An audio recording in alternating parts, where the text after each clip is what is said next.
Umuyobozi w'akarere ka Kayonza Yamazi Jean Bosco, Visi Meya ushinzwe iterambere ry'ubukungu Nka Hope, ndetse na Visi Meya ushinzwe imibereho myiza y'abaturage Harerimana Jean Damascene birukanwe. Abayobozi birukanwe n'inama njyanama idasanzwe yateranye kuri iki cyumweru tariki ya 7 Ukuboza umwaka wa 2025. Amakuru yizewe igihe ifite yemeza ko aba bayobozi birukanwe nyuma yo kunanirwa gukemura ibibazo by'abaturage bitandukanye bigaragara muri aka karere. Abayobozi birukanwe nyuma y'uko hari abaturage bo mu bice bya Ndego na Mwiri byagaragaye ko babuze imvura bagasonza ku buryo bukomeye.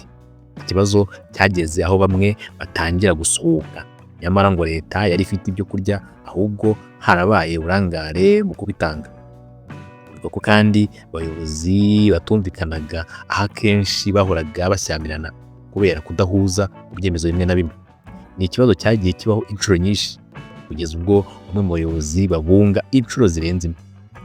Yamazi Jean Bosco yatorewe kuyobora akarere ka Kayonza mu Kuboza umwaka wa 2021. Ni mu gihe Nka Hope we yinjiye muri komite nyobozi y'akarere ka Kayonza mu mwaka wa 2018, aza kongera gutorwa muri manda yakurikiyeho. Harerimana Jean Damascene we yatorewe kuba umuyobozi w'akarere wungirije ushinzwe imibereho myiza y'abaturage mu mwaka wa 2016, aza kongera gutorerwa indi manda mu mwaka wa 2021. Akarere ka Kayonza kavugwamo ibibazo bijyanye n'izuba ryinshi, mu gihe hari imishinga yagashyizwemo yo kuhira n'indi igiye itandukanye yashowemo arenga miliyari 100. Gusa iki kibazo ntikirabasha kurangira kuko abaturage ba Ndego na Mwiri bahora bataka buri mwaka.